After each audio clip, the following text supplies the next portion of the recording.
Hey everybody! Salome Salvi here and welcome back to the Ballcast brought to you by Cinepop. Today, we have two wonderful guests. Meron ba kaming guest na hindi wonderful? Putang ina. Anyway, we have these two beautiful trans women. Guys, kung hindi pa kayo kilala ng Cinepop fans natin, kindly introduce yourselves. Sino ba una? Usually we go this way. Okay, sorry. Okay lang. Buwala tayo. Hello mga kasinipop! This is Jam Balute. Mm-hmm. At naniniwala ko sa kasabihang, ang batang makulit, pinapaloy sa puwit. Pero ang baklang makulit, tinitira sa puwit. Sarap! Love it! Hi everyone! Sitting here right in front of you is a 28-year-old stunner who hails all the way from the land of the most beautiful sirenas in the Philippines, Pinyahan, Quezon City. Ako po, si Casey Banyes Pakulan at naniniwala sa kasabihang, ang lalaking hindi marunong tumingin sa kanyang pinanggalingan, malamang natulala sa aking kagandahan. I love it! I just want to ask before we start anything, like how comfortable are you in talking about your transition journey? Is that something that we can focus on this episode? Yes, because I also would like to educate people, especially there are lots of misconceptions about sexual reassignment surgery. So maybe it's about time for us to discuss about it para masagot natin kung ano ba yung mga tanong or common questions about transitioning. Okay. What about you? Like, you don't have to talk about everything naman, but just in general, how comfortable are you in talking about your journey to from who you are when you were younger to who you are now as a trans woman? Sobrang okay yung moment na to kasi para aware din yung mga tao na hindi madali ang transition.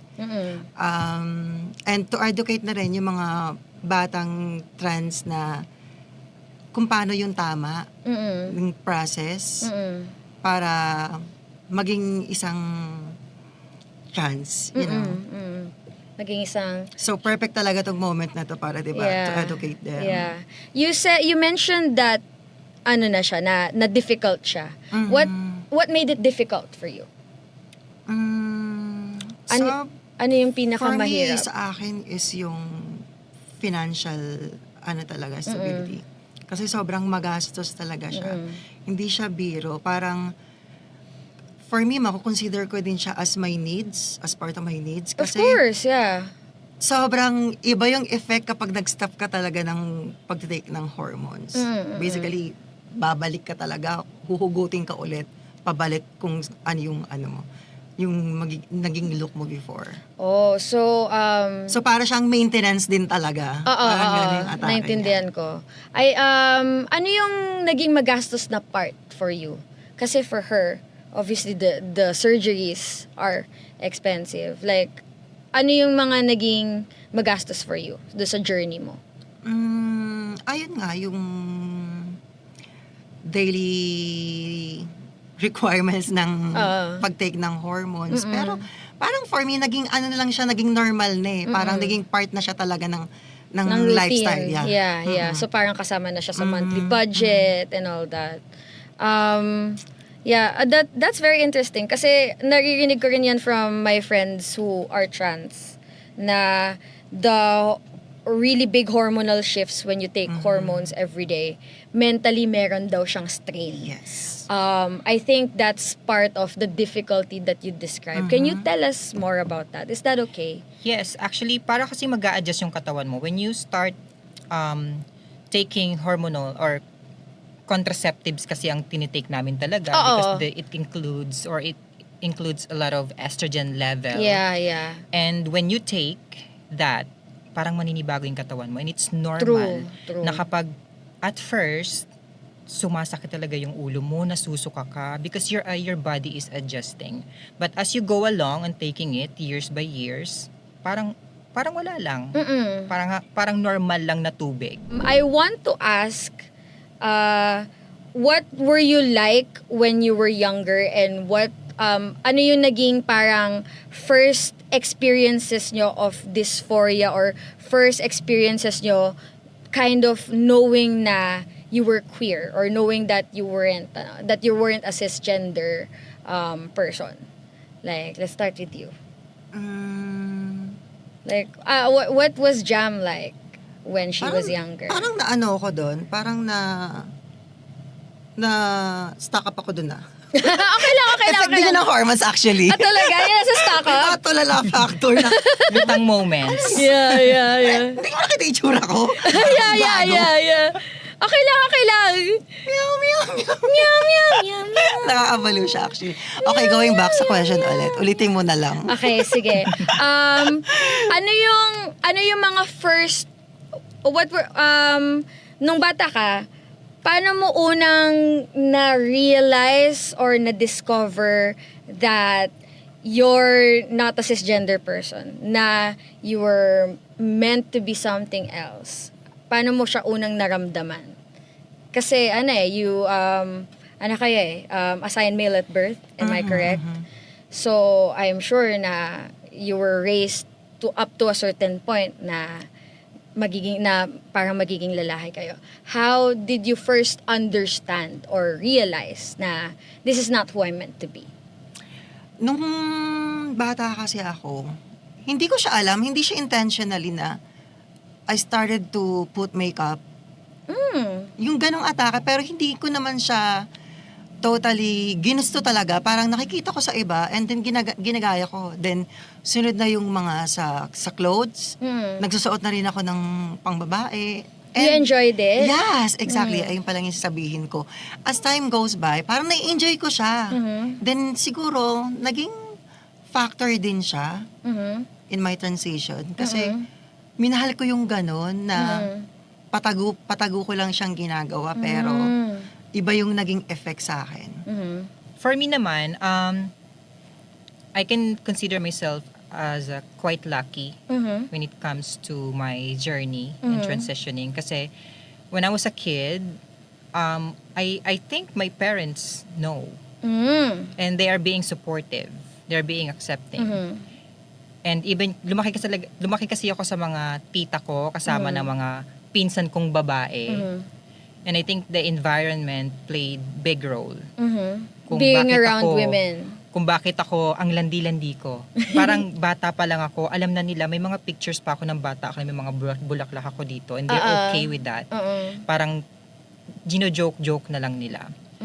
And hindi ako nahirapan when it comes to coming out kasi alam na nila and I decided to transition, like to change, to modify my physical appearance, to align what's in my heart. Siguro nung lumipat ako dito sa QC because I'm originally from Antipolo and lumipat ako dito sa Quezon City way back 2011. And then, nagkaroon ako ng mga friends na pag-girl. Yun yung term yung mga pag-girl, yung may mga boobs, may mga, ang gaganda nila, sabi ko. Sila fellow trans women din? Yes. And I like to be like them. Ano yung mga naging standout experiences nyo as a trans woman when it comes to where you really felt like, oh, I am feeling so good. I'm feeling so good about myself. I feel so sexy. I am in a relationship for 8 years now. And lover girl siya. Oo, I'm loyal ha. Malala. But I cheated once, Char. At nalaman niya, and afterwards, hindi na. Okay, so I'm a good girl now. Good girl na. Na napag-usapan na natin. One time lang yun. Hello, Utoy. So there. At nung una kasi, may tago eh. Like, Tago how? pre-op kasi itatago ko yung genitals ko. Like, you mean you talk? Tama ba? Not really talk. Tatakpan, para hindi makita. And I hate that feeling kasi parang hindi ako nasasatisfy. Totoo. So, yun yung major change nung nag-transition ako. Like, all the way hubad. Hubad ba? Go. Like, wala nang tago-tago, wala nang hawak-hawak, bukaka kung bukaka. Go. True. Laban. Parang mas naging palaban ako when it comes to sex. Because I'm so boring before. I'm so boring pagdating sa dahil nga may mga tinatago ako. Though alam naman yun ang jowa ko, we've been together for 8 years now, di ba? Sobrang dami na actually. Kwento mo lahat! Like, we have Isa-isahin the natin time. yan. Oh, isa-isahin natin. Shoot! Oh, go. Kasi kapag hindi ko sinabi, sabihin ng mga tropa ko pag napanood nila to, bakla hindi ikaw yan, Hindi magtigil ikaw ka. yan. Yung mga ganong atake. Pero, yeah. Yeah. Ang Hindi alam dami saan na. magsisimula, di ba? Kaya nga, yun naman yung naging problema sa akin. Hindi ko na alam kung paano, ano unahin ko. Okay, sige. Start tayo sa pinakamasarap. And then after that, sa isang nakakaloka na, that's crazy. Pinakamasarap. Oh my God, pinakamasarap. Wala, ayoko na din. Ayun na, dali na! Utang ina. Yung dumating na yung parang feeling ko sa sarili ko na, ang ganda-ganda ko na. Mas naging, mas naging confident na ako when it comes to having sex. Kasi that's everything. Like, Naging komportable na ako na parang hindi ko na kailangang mahiya, magtago or something. Yung mga ganong doubt ba kapag ano. Kasi normally, ganun talaga atake. Nung una, na-experience ko yun na parang nahihiya ako. of course, yeah. Hanggang sa parang by process, na-feel ko na sa sarili ko na parang hindi naman yung genitals ko ang fantasy niya talaga. Bago pa yan, yung mukha muna. And from that stage, na na-feel ko na sarili ko na, shit, ang sarap ko na. Then kapag, ayan na, nag-aaya na sila. Atake na kagad, wala akong pakialam. Kasi, bakla, gusto mo ako, diba? Ente ko, tangina mo. Hanggang sa naging wild na yung experiences. Anong wild? Kwento mo sa amin. Paano why? Mag-comment na nga lang kayo dyan! Kayo na magkwento! Mga pukang ina nyo! Pero let me know, is that something na pero meron bang mga details about those wild experiences na parang hindi ka pa ready na i-disclose sa audience natin? Is that why hindi mo siya makwento na? Yeah, kinda. Okay, sige. Pero, basta patagal siya ng patagal, hindi na siya parang ordinary for me. Parang naboboringan na ako sa mga ganong atake. Parang, as time goes, mas gusto ko na yung mas passionate pa, mas intimate. Parang, hindi lang siya basta-basta sex na. Parang, gusto ko something, talaga na parang fulfilling. Ganyan na yung atake for me. Even though, Gina G ka na dun sa transition mo. Yes, whatever we share here, again, what works for us doesn't mean na it will work for you as well. So, iba-iba kasi yung katawan natin. So, I highly recommend for you to book or magpatingin sa endocrinologist. Sobrang swerte mo na lang talaga kung bato-bato talaga yung hindi ka tinatablan ng na kahit anong take mo dyan, go! Hindi kasi even for cis women, like we really go through it just taking birth control. You know, parang, paano pa kaya kung yung hormonal profile mo is yun nga, assigned male at birth, di ba? Napakalaking shift nun. If you start taking birth control or hormones or anything like that, like, ako nga, sobrang na-feel ko yun sa katawan ko, and the change in my mindset, the change in my mood, the change in parang my mental stability. Like, I feel like feel ko yung maoy ko.